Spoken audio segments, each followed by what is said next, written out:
Welcome, my friends. You're listening to Be On Air, your companion for launching and growing your own podcast. I'm your host, K.Lee Marks. This show is all about the transformational journey of sharing your message through podcasting and entrepreneurship. Learn from diverse experts and guides as we dive into the heart of podcasting, branding, and online business and share blueprints to achieve your purpose. If you haven't already, please subscribe. And if you want to start a podcast or want to grow your show, I invite you to book a free strategy session with me via the link in my show notes or on my website. That's all for now. I hope you enjoy the show, and I'll see you on the other side.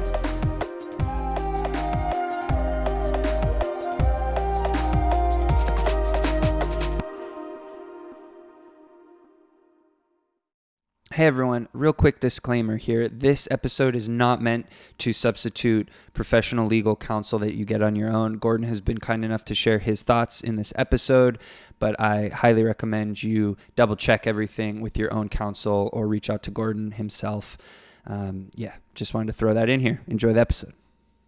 Well, hello, everyone. Today, I am really pleased to be bringing on the podcast lawyer. Gordon Firemark has practiced media and entertainment law since 1992. He's often referred to as the podcast lawyer and is himself a podcaster, producing and hosting the Entertainment Law Update podcast since 2009 and the More, Better, Faster podcast, which offers insights and advice to creative professionals and businesses who want to achieve more, better, faster. Gordon is the author of the podcast blog and new media producer's Legal Survival Guide and creator of several online courses for creatives.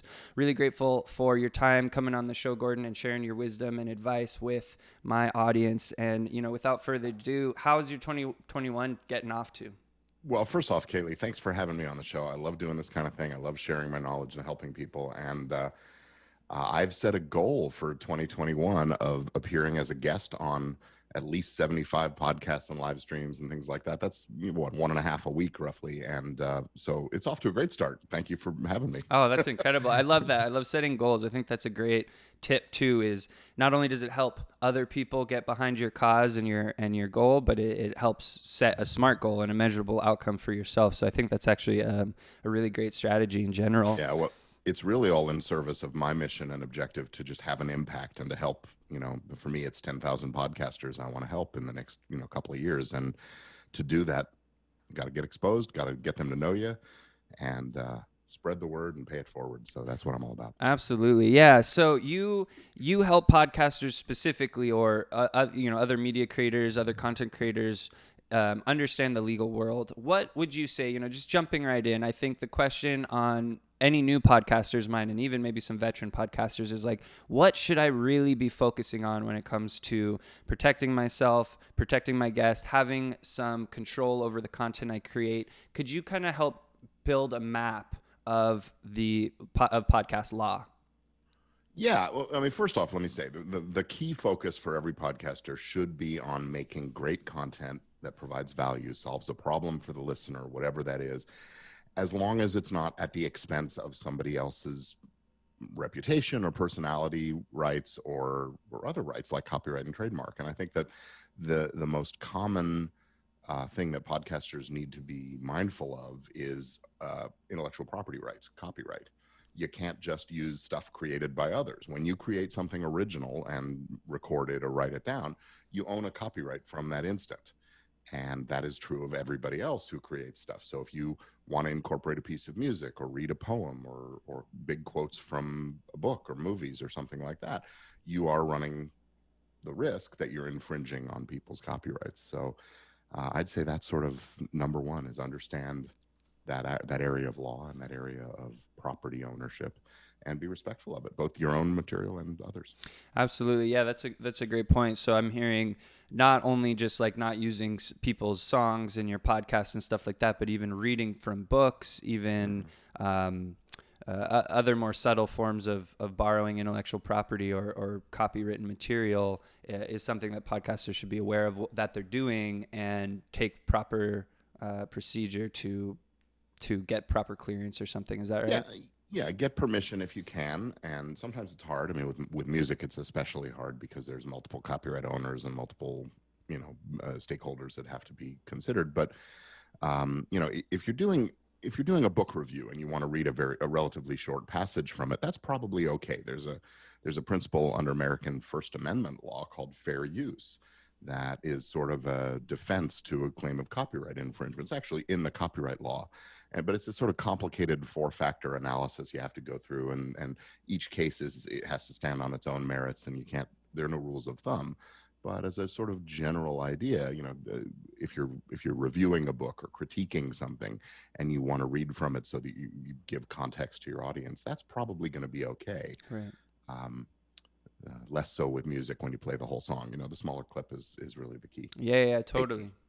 So when it comes to, I think that when podcasters think about anything regarding law with their podcast, that maybe the first thing that comes up is this idea of like a media release, or that first form that we give to our guests to basically give us permission to use the conversation in a way that serves all of us as well as possible. Could you talk a little bit about what is, and I know that you offer maybe some template like this. Could you talk a little bit about this podcast release? Yeah, thank you for bringing it up, K.Lee. This is my crusade, really, is every podcaster who has guests on their show or co-hosts or whatever, anybody who comes on the show should sign a document that gives the podcaster permission to record their voice, permission to edit and produce and distribute the content that uses that material, and that permission should probably be irrevocable, and they should acknowledge that they're not going to get paid unless they are going to get paid, of course, and they should promise not to sue, and they're releasing the podcaster for any liability that relates to the show. So I do offer a free podcast guest release for podcast hosts to use when they bring on guests. It's at podcastrelease.com. And you can get that and download and end up on my mailing list, and I'll never leave you alone. But you can always opt out afterwards. But that's part of my thing about helping podcasters. I don't want to see podcasters encounter the situation where a disgruntled former guest comes along and makes trouble, asks you to take down an episode, which you still can if you want to, but wouldn't you rather that be your choice rather than the guest's choice? Yeah.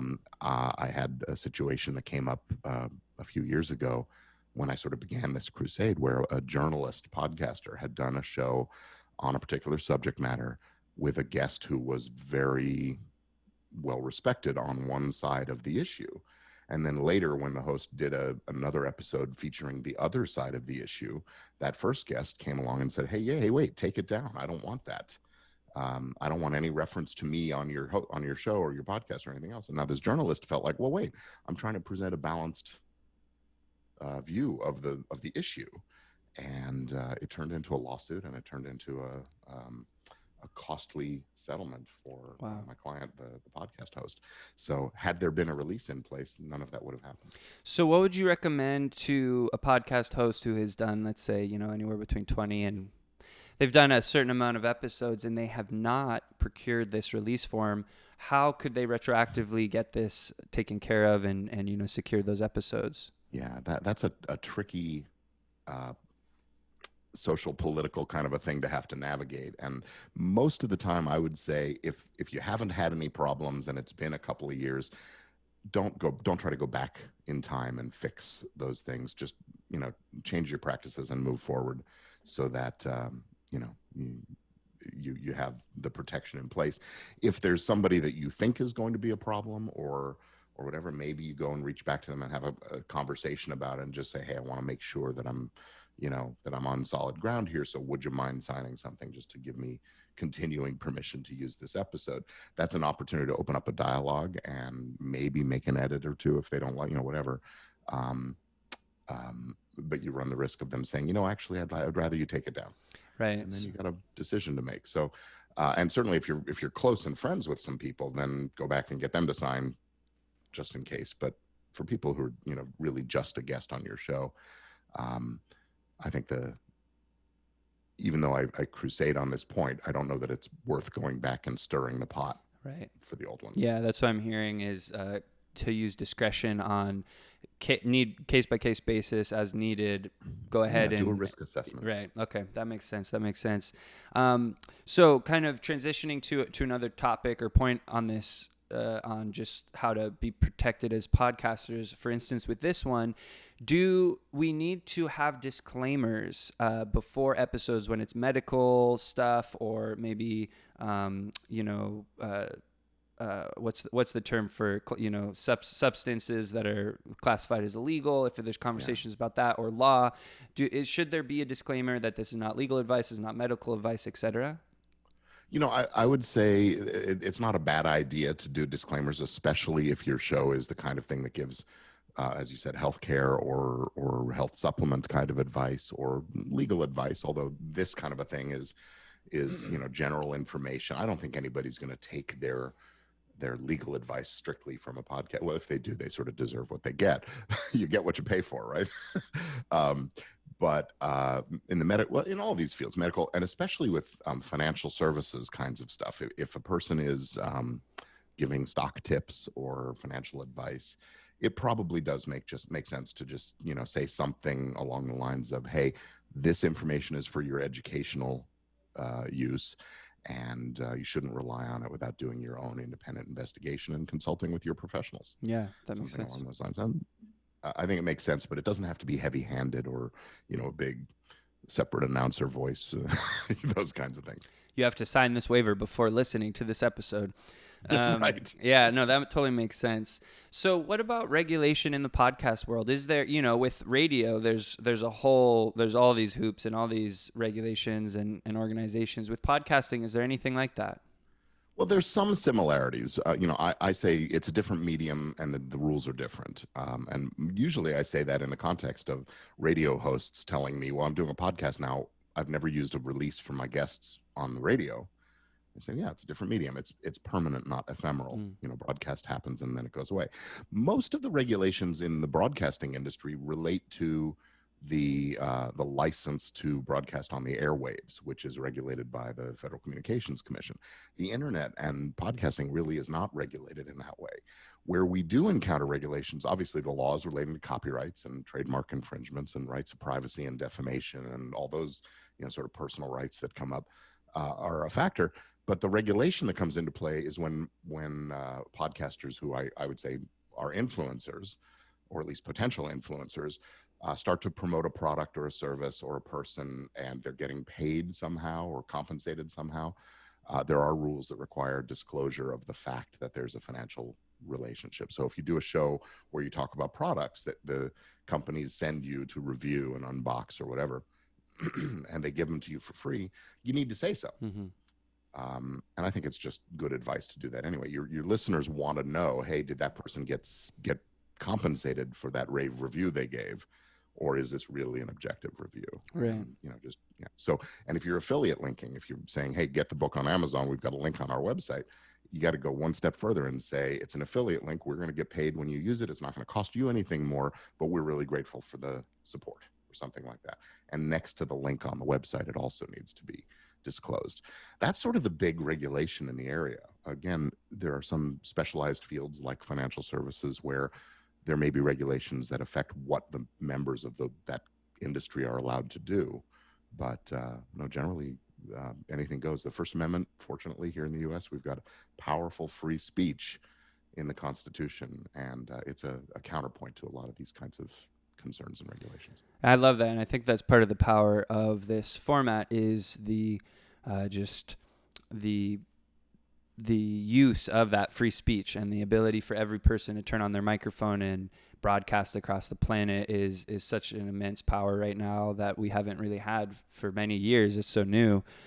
So it seems like it's a great time since those regulations all seem fairly reasonable, not too overbearing, pretty easy to still have a lot of freedom within, content and each podcast show's mission. So that's really great. I really like to think of podcasting as the modern day equivalent to the soapbox in the town square. Mm-hmm. You have this tool, this mechanism to get up and stand up and say what you mean and say what you think and stimulate and foster that open discussion that is really the root of democracy. Mm-hmm. It's been abused over the years. It's been manipulated and twisted into things we don't always recognize or care for, but it's still there, and very much like the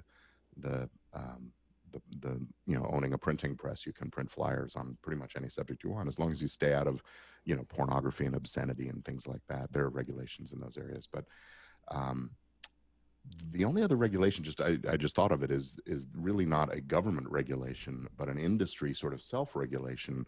Things like Apple Podcasts requiring you to hit the explicit tag, or YouTube requiring that you indicate whether material is made for children or not. Those kinds of things, again, designed to protect the companies from claims that they're violating, the child online privacy protection and those kinds of things. But that's industry self-regulation much more than government. Absolutely. Yeah. That's a great point. So even if you say one or two curse words in an episode, it's required to check the explicit box. Is that right? That my understanding is that Apple is pretty rigid about that. That even one swear word makes your episode explicit, and one episode makes your whole podcast explicit. I see. And my understanding is that in some countries, if it has the explicit tag, it won't be accessible. Okay, very interesting. Very interesting. Yeah, it's good. It's good to know that for your editor, for your podcast editor, get cutting out those curse words if you're worried about that. Do creative bleeping. Yeah, exactly. Maybe as a quick topic tangent, I'm curious about, because we're talking about free speech and law, and I don't know hardly anything about law, but it seems that language and law are so tightly connected, and there's this immense power in words and language. And I'm just kind of want to pick your brain personally on that. Even me saying that, does that bring up any thoughts for you? It's interesting you bring it up, because years ago I had this flash of a thought that what lawyers really do, the lawyers that work with contracts and interpreting and writing the law or whatever, we're really sort of the equivalent of hackers, hacking the code that is behind the fabric of society. And maybe I'm elevating things a little too much, or feeding my own ego, but I really do think we're manipulating the language to achieve a particular goal. And I think in the last few years we've really seen that language is extraordinarily powerful, and the ability to manipulate audience, the public. That's why I say we're influencers. We have the soapbox. We can say what we think, and we can shape people's perceptions of things. I think that's why it's so incumbent on us to be, what's the word I'm looking for?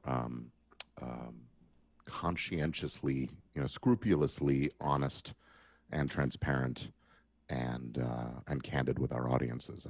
It's awfully easy to present your point of view and not be balanced and not acknowledge others and those kinds of things. And there's a place for that.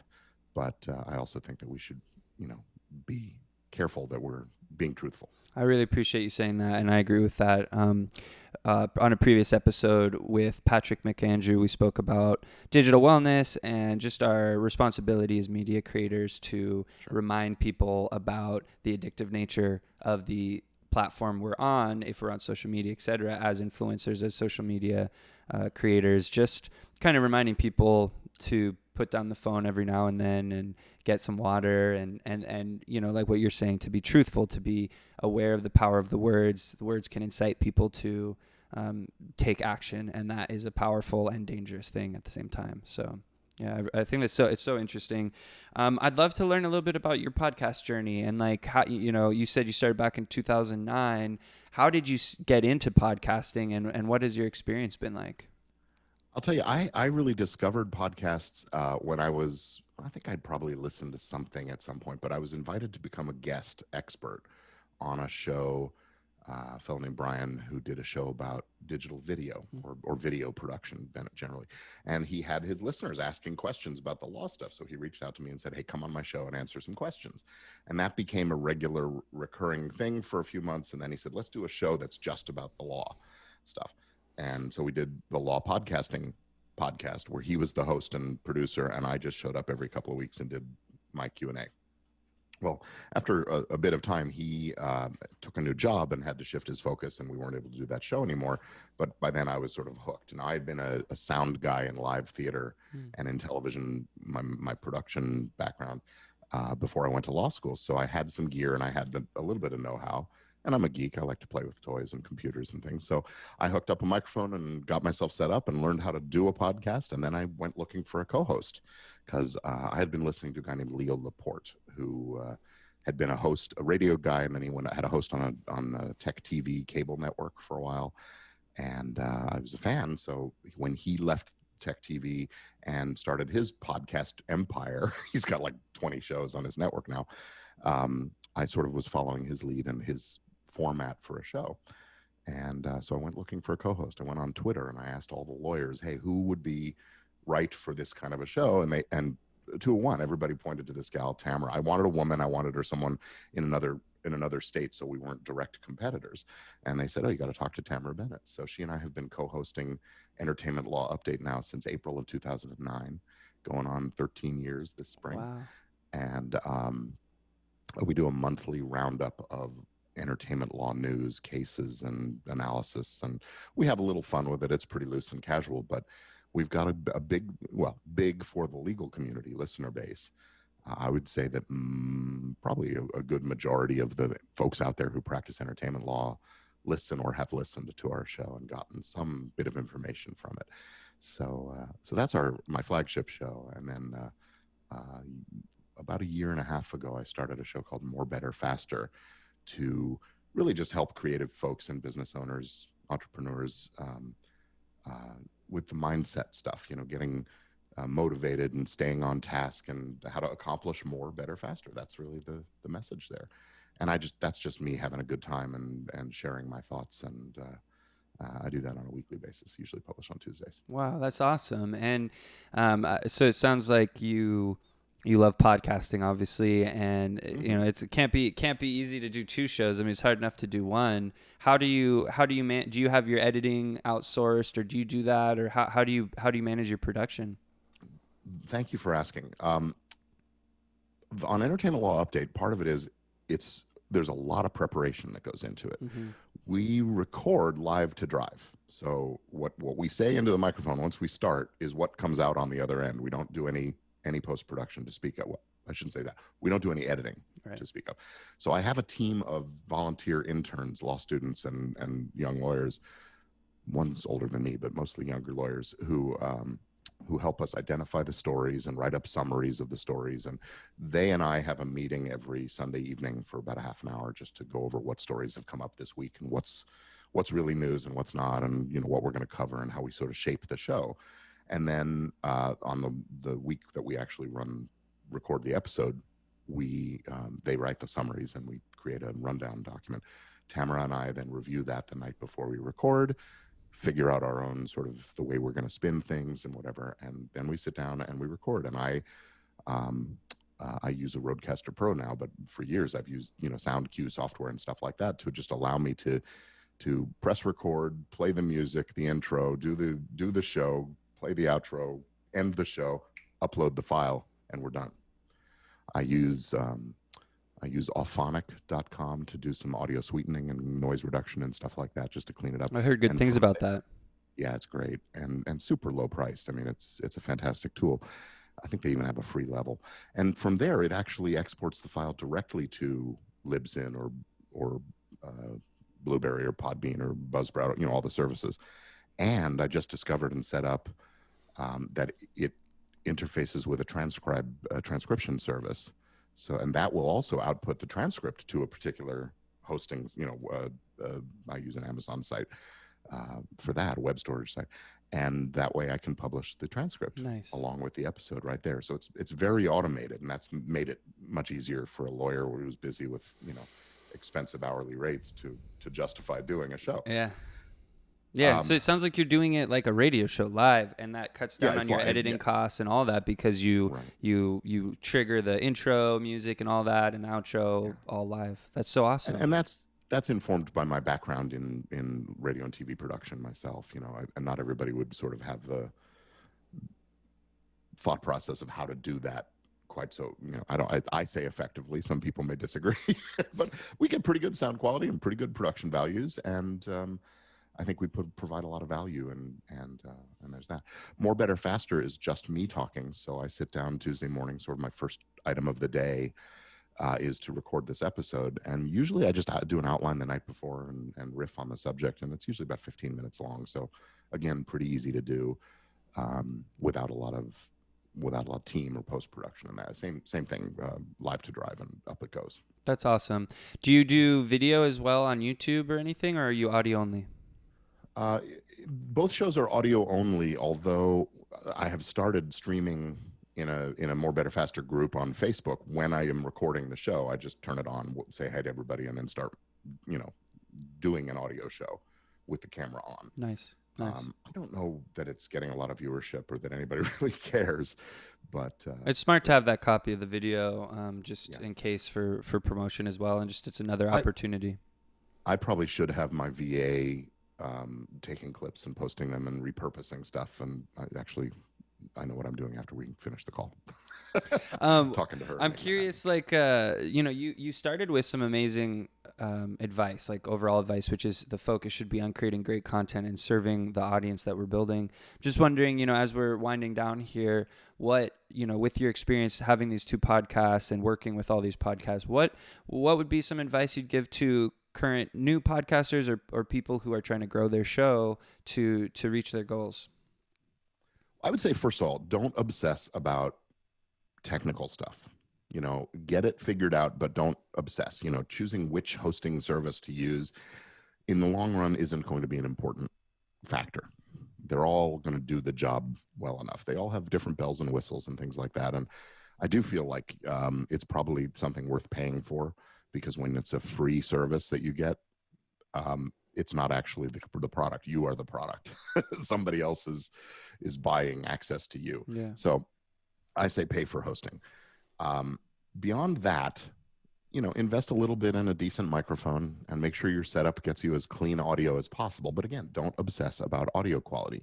If they can hear you and it's not noisy and nasty, they will stick around if you're providing good value content. And really, value means solving a problem or fulfilling a desire or a need for the audience member. Sometimes that desire or need is just to be a part of a community or something like that. And if that's the case, then chit chat can actually count as valuable content. Consider interviewing people in your community and letting it expand sort of organically that way. If you have an interview show, certainly get feedback from them and so on. It's very hard in the beginning because you've only got a handful of listeners or something like that. And the other thing I'll say is don't get dejected when your numbers are smallish, because you can still have an impact. There's my word again, impact on people. If you just hit one of those people and you change that person's life, I would say, isn't that worth it? I think so. I think that one person is enough. Yeah. And when speaking in these situations into that microphone, imagine that you're talking to one person, not a crowd of people. That said, let me ask that, if you're looking at your numbers and you're saying, well, I only had 45 downloads, think about what a room full of 45 people looks like with you standing on a stage and talking, and they're showing up every week to hear you do that. If you rented the meeting room at your public library and you had 45 people show up every Tuesday night, I think you'd feel pretty good about those numbers. Yeah. And if they started bringing their friends, it gets bigger, and pretty soon you need a bigger room. Yeah. Podcasting is that same thing. Totally. Yeah. Without the room. You don't have to put chairs and cookies out. Yeah, you get to save that money and reinvest into the podcast. That's great advice. Absolutely great advice. I love the tip about speaking to one person as well. Gordon, you've been amazing. Thank you so much for all your wisdom. What are you working on? What's going on in your world that we can direct people? How can they connect with you? And yeah, this is just some space for you to share your current, focus or project. Thank you for asking. I appreciate the opportunity to tell everybody about this. I have a group on Facebook. It's a group, but it's also sort of a membership thing called Legit Podcast Pro. And if anybody is interested in podcasting as a business, as a profession, if they want to get legit and go pro, they should come over and join. It's legitpodcastpro.com. I'm going to ask you for an email address, and then you can join the group on Facebook. And we're talking about the business side of podcasting, how to grow your audience, how to monetize, when to set up your business entities, and how to protect your intellectual property, working with that team, all of the sort of legal and business stuff. and that is part of my mission, again, to educate and help and inform podcasters. And behind that, or along with that, I do have an Easy Legal for Podcasters course for the folks that want to do the legal stuff for themselves, but just need a little information and training.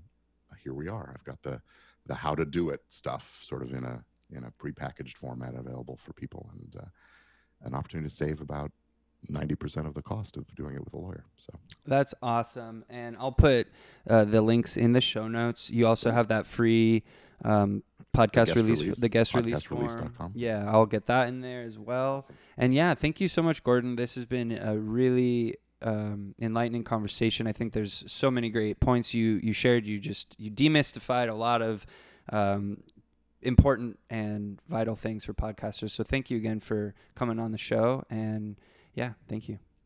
Thanks for having me, K.Lee. It's been a lot of fun. Have a great day. It. You too. Thanks so much for tuning in to this episode of Be On Air. I hope you enjoyed it and are now one step closer to turning on your mic and broadcasting your message to the world. Are you ready to start your own podcast and amplify your brand? Or are you struggling to get your show in front of engaged audiences? I can help you on your broadcasting journey. Get in touch with me and apply for a strategy session if you want to discuss your podcast idea. You can reach me at www.podcast-farm.com. I'm on all the social media. Until next time, my friends, I'm K.Lee Marks. Thanks for tuning in to Be On Air.